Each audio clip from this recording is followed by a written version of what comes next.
청취자 여러분 안녕하세요. 오늘은 좀 특별한 자료를 같이 보려고 합니다. 서울회생법원에 제출된 실제 개인 파산 사건 보고서인데요. 물론 사건 관련 정보는 전부 익명 처리했습니다. 이걸 통해서 한 개인의 재정적 어려움이 어떤 모습인지, 또 파산 절차라는 게 실제로 어떻게 진행되는지 좀 깊이 들여다보는 시간을 갖겠습니다. 네, 이 보고서를 보면 정말 많은 생각이 들게 하죠. 그렇죠. 오늘 저희 목표는 이 보고서에 담긴 정보를 토대로 이 채무자, 그러니까 50대 남성분이 어떻게 파산까지 오게 됐는지 그 배경하고요. 현재 상황은 어떤지 이걸 청취자 여러분께서 좀 명확하게 이해하실 수 있도록 돕는 데 있습니다. 자, 그럼 먼저 이분의 기본적인 상황부터 좀 살펴볼까요? 50대 남성분이시고 대학교 졸업 후에 지금은 특별한 직업이 없는 상태세요. 네, 현재 무직 상태로 보고서에 기재되어 있습니다. 그리고 최근 한 10년간 주거 이력을 보니까 이게 좀 불안정해요. 여동생 집이나 아니면 다른 지인 집에서 무상으로 거주한 기간이 꽤 길더라고요. 맞아요. 중간에 잠깐 보증금 1,000만 원에 월세 60만 원 이런 임차 거주 경험도 있긴 한데 전반적으로 보면 안정적인 주거 환경은 아니었던 것 같습니다. 네. 현재는 보증금 500만 원에 월세 30만 원짜리 주택에 살고 계시고요. 직업 이력을 보면 2013년에서 14년 사이에 중고 휴대폰 판매하는 자영업을 하셨고, 그리고 한 몇 년 뒤인 2017년부터 21년까지는 중고 휴대폰 수리하는 가게를 또 하셨어요. 근데 지금은 이것도 폐업해서 소득 활동이 없는 상태입니다. 네, 안타까운 상황이죠. 이 보고서를 보면 이분의 재정적 파탄 시점, 그러니까 완전히 어려워진 시점을 2016년 6월경으로 보고 있어요. 2016년 6월이요? 네, 역시 가장 큰 원인은 그 두 번의 사업 실패 경험인 것 같습니다. 특히 2013년에 시작했던 중고폰 판매업. 이게 1년 만인 2014년에 소위 단통법이 시행되면서 아, 단통법? 네, 수익성이 확 나빠진 거죠. 그래서 큰 손실을 보고 결국 사업을 접게 되셨고 그 뒤에 다시 시작한 중고폰 수리점 운영도 뭐랄까 여러 가지 이유로 어려워져서 결국 폐업하신 거고요. 단통법 같은 외부 요인이 정말 직접적인 타격이 됐군요. 그렇습니다. 이게 참 외부 환경 변화가 준비 안 된 개인 사업자에게는 정말 큰 위험 요인이 될 수 있다는 걸 보여주는 사례죠. 그러네요. 이런 사업 실패 과정에서 당연히 사업 자금이 필요했을 거고 또 생활비나 뭐 아프셨는지 병원비 같은 것도 계속 필요했겠죠. 이런 걸 다 대출로 충당하면서 금융비용 부담이 점점 커진 겁니다. 빚이 계속 늘어나는 구조였겠네요. 네. 그런데 여기에 결정적인 한 방이 더 있었어요. 과거에 세금 포탈 문제가 있었는데 이걸로 추징금 2,500만 원이 부과된 겁니다. 아, 세금 문제까지. 네. 그러니까 사업 실패, 생활고, 거기다 세금 문제까지 이게 다 복합적으로 작용해서 결국 파산 신청까지 이르게 된 거죠. 정말 여러 문제가 겹쳤네요. 그래서 현재 총 채무액이 얼마인가요? 보고서상 총 채무액은 약 1억 2,415만 원입니다. 이 중에 원금만 따져도 1억 616만 원 정도 되고요. 1억 2천이 넘는군요. 채권자는 여러 곳인가요? 네, 보고서에는 JB 우리캐피털 주식회사 외 7 이렇게 나와 있어요. 그러니까 JB 우리캐피털 같은 금융기관을 포함해서 총 8곳 정도 된다는 거죠. 여러 곳에서 빚을 진 이른바 다중채무 상태입니다. 주로 어떤 용도로 빌린 돈인가요? 대부분은 역시 사업자금하고 또 기타 물품 구입비, 뭐 생활자금 성격도 있겠죠. 그런 용도로 사용된 걸로 나타납니다. 그런데 아까 세금 문제 잠깐 언급하셨는데 이게 또 중요한 점이라고요? 아, 네. 그게 아주 중요한 부분입니다. 처음 법원에 제출된 서류에는 재단 채권, 그러니까 세금처럼 우선 변제해야 하는 채권은 없다고 되어 있었어요. 그런데 파산관제인이 조사를 해보니까 나중에 상당한 금액의 세금이 체납되어 있다는 사실이 드러난 거죠. 아, 숨어있던 세금이 발견된 거군요. 그렇죠. 세금은 일반 빚하고 달라서 파산 절차에서는 정말 중요하게 다뤄지거든요. 변제 순위가 훨씬 높습니다. 그렇군요. 그럼 이분의 재산 상황은 어떤지 좀 볼까요? 재산은 좀 있으신가요? 현재 채무자 본인 명의로 확인된 재산은 크게 두 가지입니다. 하나는 지금 살고 계신 집의 임대차 보증금 500만 원, 그리고 또 하나는 보험 해약하면 돌려받을 수 있는 돈, 해약 환급금인데요. 이게 두 건 합쳐서 약 1,141만 원 정도 됩니다. 교부생명에 한 665만 원, DB생명에 한 476만 원 정도요. 보증금 500만 원하고 보험 환급금 1,141만 원. 이게 전부인가요? 네, 현재로서는 그게 답니다. 근데 여기서 또 주목할 점이 있어요. 임대차 보증금 500만 원은 주택임대차보호법에 따라서 압류 금지 재산 범위에 해당될 가능성이 높습니다. 아, 그건 못 건드리는 돈이군요. 네, 그러니까 이 돈은 파산 절차에서 채권자들에게 나눠주는 돈, 즉 파산재단에 포함되지 않고 채무자가 계속 가지고 있을 수 있는 일종의 최저 생계 보장 같은 거죠. 최소한의 주거 자금은 지킬 수 있게 해주는 거네요. 다행입니다. 그렇습니다.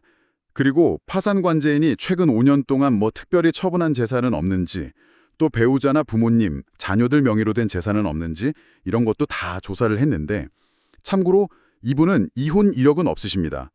가족들 명의 재산도 해당 사항이 없는 걸로 보고되었습니다. 전반적으로 보면 재산 규모가 정말 작다고 할 수 있죠. 네, 정말 가진 재산이 거의 없는 상황이네요. 그럼 이제 파산 관제인의 조사 결과와 의견 쪽으로 넘어가 보죠.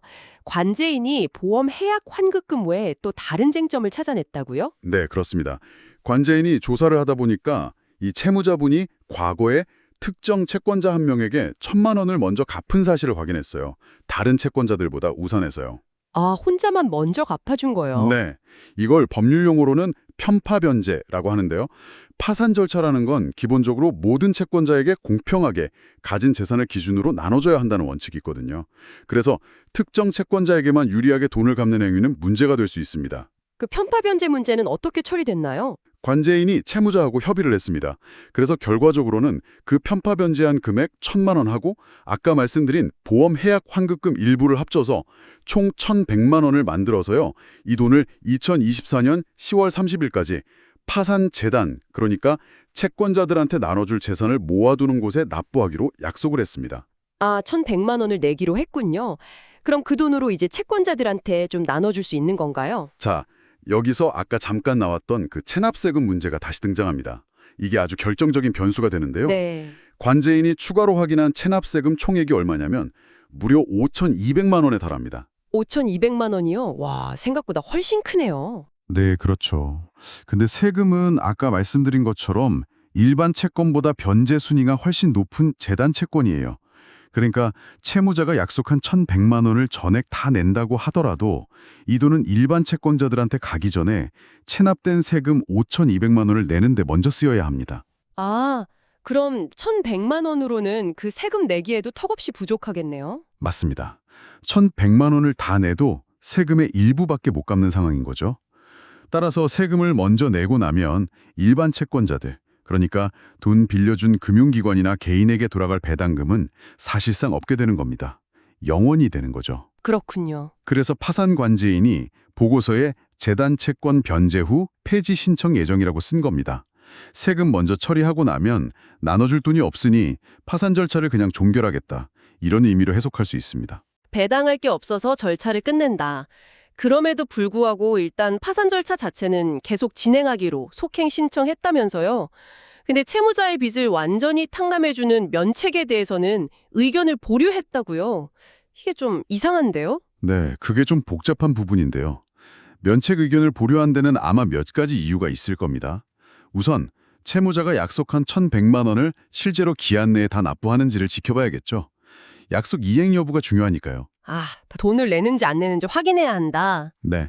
그리고 또 하나는 이 고액의 체납세금 문제입니다.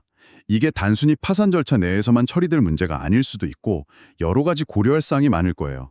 그래서 이런 점들을 종합적으로 더 확인하고 최종적으로 법원이 판단할 때까지 관제인으로서는 면책에 대한 명확한 의견을 내기 어려웠을 겁니다. 아직 절차가 완전히 마무리된 게 아니라는 뜻이죠. 네, 그렇군요. 오늘 이 보고서를 쭉 따라가 보니까 정말 한 개인에게 닥친 어려움이 복합적이네요.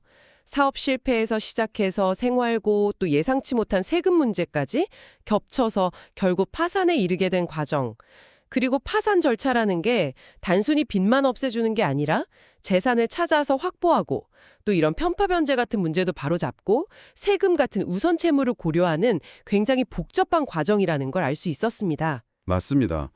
비록 채무자가 1,100만 원 정도를 파산재단에 내기로 했지만 그보다 훨씬 큰 체납세금 때문에 일반 채권자들에게는 배당이 돌아가기 어렵고 또 최종적으로 이 채무자가 빚에서 완전히 벗어날 수 있을지, 즉 면책을 받을 수 있을지도 아직은 결정되지 않은 좀 불투명한 상태라고 정리할 수 있겠습니다. 네. 청취자 여러분, 오늘 살펴본 이 사례는 우리에게 몇 가지 중요한 점을 시사합니다. 첫째는 단통법 같은 외부 환경 변화가 영세한 개인 사업자에게 얼마나 큰 충격을 줄 수 있는지, 둘째는 사업상 채무 외에도 생활비나 병원비 같은 부채가 누적되고 특히 우리가 쉽게 간과할 수 있는 이 세금 문제가 개인 재정에 얼마나 결정적인 부담이 될 수 있는지를 보여줍니다. 네, 세금 문제 정말 중요하네요. 그렇죠. 그리고 마지막으로 이 파산 절차가 단순히 비탄감이라는 결과만 있는 게 아니라 그 과정에서 파산 관제인이 숨겨진 재산이나 부적절한 행위는 없는지, 또 세금 같은 우선 채권은 어떻게 되는지 등을 면밀히 살피는 복잡하고 또 지난한 과정이라는 점입니다. 이 사례를 보시면서 청취자 여러분 각자의 재정 계획을 한번 돌아보시는 계기가 되면 좋겠습니다. 사업을 하신다면 사업 리스크 관리도 중요하지만 평소에 세금이나 4대 보험 같은 공과금 관리를 소홀히 하진 않았는지, 그리고 혹시 모를 예상치 못한 외부 충격, 예를 들면 갑작스러운 실직이나 질병 또는 오늘 사례처럼 법규 변화 같은 것에 내 재정 상태는 얼마나 대비가 되어 있는지 한 번쯤 점검해 보시면 어떨까 싶습니다.